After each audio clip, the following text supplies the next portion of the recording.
মুর্শিদাবাদে বাবরি মসজিদ হচ্ছে, অনেকে সমর্থন করছে আবার অনেকে বিরোধিতা করছে। দেখুন, এর আগে আমার অনেক বক্তব্য বেরিয়ে গেছে, এটা নিয়ে আমি কোনো মন্তব্য করব না। তবে মসজিদ আল্লাহর ঘর, যেখানে হবে যে করবে মুসলমানের সমর্থন সেখানে থাকা কি দরকার। এরপর আপনার যদি অন্য যুক্তি থাকে যে সে রাজনীতির লোক, সে এটা করবে কেন, এটাতে রাজনীতি আছে, তো আপনাকে এত উদাহরণ দেবো ভারতবর্ষে রাজনীতির লোক অনেকজন মন্দির তৈরি করছে, অনেকজন নিজের ধর্ম পালন করছে। অবস্থানটা বলে দিই, আপনি কোনো হিন্দু ভাইকে দেখতে পাবেন না নেতা হওয়ার কারণে, এমএলএ হওয়ার কারণে পুজো পাঠ ছেড়েছে এরকম দেখাতে পারবেন? সে তার ধর্ম পালন করে না কথা বলেন, কথা বলেন, পালন করে না।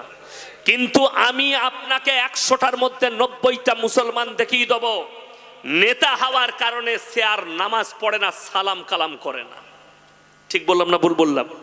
কে তোমাকে বললো, কে মানা করলো যে রাজনীতি করতে পাবে না? আমরা তো বলছি তুমি নেতা হও, তুমি যাও সেখানে এমএলএ হও, এমপি হও, কিন্তু তুমি যদি আল্লাহকে বলে লেখেলেন কাগজ থাকে, তা আপনার ছেলে ডাক্তার হোক, মাস্টার হোক, প্রফেসর হোক, ইঞ্জিনিয়ার হোক, নেতা হোক, মন্ত্রী হোক, এমএলএ হোক, এমপি হোক, আল্লাহর কসম খেয়ে বলছি যদি তার কাছে দিন না থাকে আমার আল্লাহর কাছে কোনো মূল্য নাই। দিন কম্পালসারি থাকতেই হবে। আপনার ছেলে এমএলএ হবে, আপনার ছেলে নামাজি হবে, আপনার ছেলে দিনদার হবে। আমার ভাই আমার সঙ্গে দেখা করলেন, সেই বাবু কোথায় চলে গেলেন, কি নাম, তৈমুর আলী, আমার সঙ্গে দেখা করলেন, স্টেজেও ছিলেন। তিনি বললেন এখানে কাউন্সিলর না কি বললেন, ভাইস চেয়ারম্যান, তিনি আবার মসজিদের প্রেসিডেন্টও আছেন না নেই? আছেন। তো তিনি তিনার ধর্মটা ভুলেননি, তিনি মসজিদের সঙ্গে জুড়ে আছেন, আল্লাহর ঘরের সঙ্গে জুড়ে আছেন, মাদ্রাসার সাথে জুড়ে আছেন। আমি আপনাকে বলে দিই, আপনি রাজনীতি করুন কিন্তু কোরআনকে ভুলবেন না, আল্লাহকে ভুলবেন না, কখনো এই কাজ করবেন না। বহুত সূক্ষ্মভাবে মুসলমানদের ইমানকে ধ্বংস করছে বেঈমান কাফেররা, আপনার ব্রেনকে খাচ্ছে। ওই জন্যে কেউ এই খপ্পরে পা দিবেন না, অনুরোধ করে বলে যাচ্ছি। সবাই আজকে নিয়ত করেলেন আমরা 5 ওয়াক্তের নামাজি হব, জোরে বলুন ইনশাল্লাহ। সব যুবকরা হাত তুলে বলো 25শে ডিসেম্বর আসছে, কে কে ড্যান্স করবে? জীবনে করবেন না।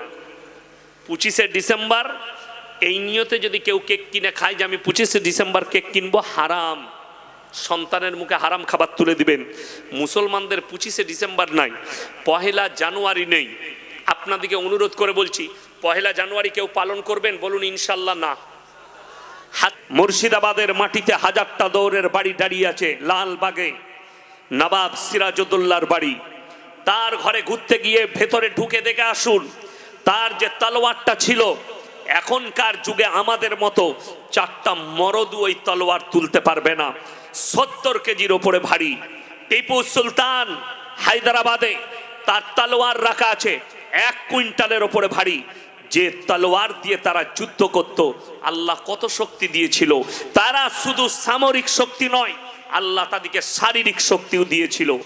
পৃথিবীর ইতিহাসে এমন একজন বাদশার কথা আছে, রাজার কথা, আপনি শুনলে অবাক হবেন। অর্ধেক দুনিয়া দখল করেছিল, তার নাম হচ্ছে আলেকজান্ডার। ইতিহাসের পাতায় নাম আছে। যে দেশে আক্রমণ করত সেই দেশ দখল করে নিত, এইভাবে অর্ধেক দুনিয়া দখল করেছিল তার শাসনকাল। এবং সে ছিল একজন মারাত্মক যোদ্ধা, তার তলোয়ারের সামনে পৃথিবীর কোনো যোদ্ধা টিকত না, এত বড় যোদ্ধা ছিল। তার মৃত্যু হয়েছে বিষ পান করে। আপনি বলুন তো, এই রাজাগুলো আছে না অস্তিত্ব মিটে গেছে? কথা বলেন। তাহলে কোরআন কত সত্য। মানুষ হচ্ছে অসহায় আর দুর্বল, টাকা আছে, সম্পদ আছে, শক্তি আছে, বল আছে, দল আছে, সব আছে। আল্লাহর কসম, তোমার বডিগার্ড তোমাকে ঘিরে রাখবে। পৃথিবীতে সব থেকে সুরক্ষায় 2টো দেশের প্রেসিডেন্ট আছে, তার মধ্যে একটা হচ্ছে আমেরিকা, 2 হচ্ছে ভ্লাদিমির পুতিন রাশিয়ার প্রেসিডেন্ট। যে দেশে যায় প্লেনে তার নিজস্ব গাড়ি চলে যায়। আমেরিকার প্রেসিডেন্ট যে গাড়িটা চাপে সেটা সামান্য সাধারণ কোনো গাড়ি নয়, যে গাড়িটাই চাপে ওই ম্যাটেরিয়ালসের 3টে আংটি পৃথিবীর লোক পড়ে, এত দামি। তিনটা আংটি আছে ওই ম্যাটেরিয়ালসের, বাকি একটাই গাড়ি আছে কার? ডোনাল্ড ট্রাম্পের। আমেরিকার যে প্যাসেঞ্জার হয় সে চাপে, সেই গাড়ির ড্রাইভার যে বসে আছে সে মার্শাল আর্ট, যে কোনো সময় গাড়ির ভেতরে বসে সে 8 থেকে 10 ঘন্টা যুদ্ধ করতে পারবে। গাড়িতে এতগুলো অস্ত্র রাখা আছে, টানা 8 ঘন্টা মিসাইল ছুড়বে আর গুলি ছুড়বে চারিদিকে। গাড়িটা স্ট্যান্ডের ওপরে দাঁড়িয়ে, সেই গাড়িতে মিসাইল মারলে লাগবে না, পরমাণু মারলে লাগবে না, তার ভেতরে আমেরিকার প্রেসিডেন্ট সুরক্ষায় বসে আছে। ইমানদারির সঙ্গে বলুন, এত বডিগার্ড, এত সুরক্ষা, আল্লাহর কসম মালাকুল মউত এলে কেউ আটকাতে পারবে? জোরে একবার বলুন সুবহানাল্লাহ। এইখানেই তো দুর্বল। তোমার কাছে আল্লাহ মালাকুল মউত পাঠালে কোরআনে আছে ওয়ান্নাজিয়াতি গরকম। আমি আল্লাহ কসম খাচ্ছি, আমার ওই ফেরেশতার, গর্ক মানে হচ্ছে ডুব মারা, আমার হুকুমে দ্রুত গতিতে তোমাদের কাছে পৌঁছায়, তোমাদের শরীরে ডুম মেরে তোমাদের আত্মাকে হরণ করে আনে। মানুষ তো খোঁজই রাখে না, যত বড়ই বাদশাহ হোক। কোরআনে 2 জন জালিম বাদশার কথা আছে, একটা হচ্ছে ফেরাউন। নাম শুনেছেন না শুনেননি? কত শুনেছেন। ফেরাউনের মতো জালিম বাদশাহ পৃথিবীতে একজন হত্যাকারী ছিল। হিটলারের নাম বড় মশহুর।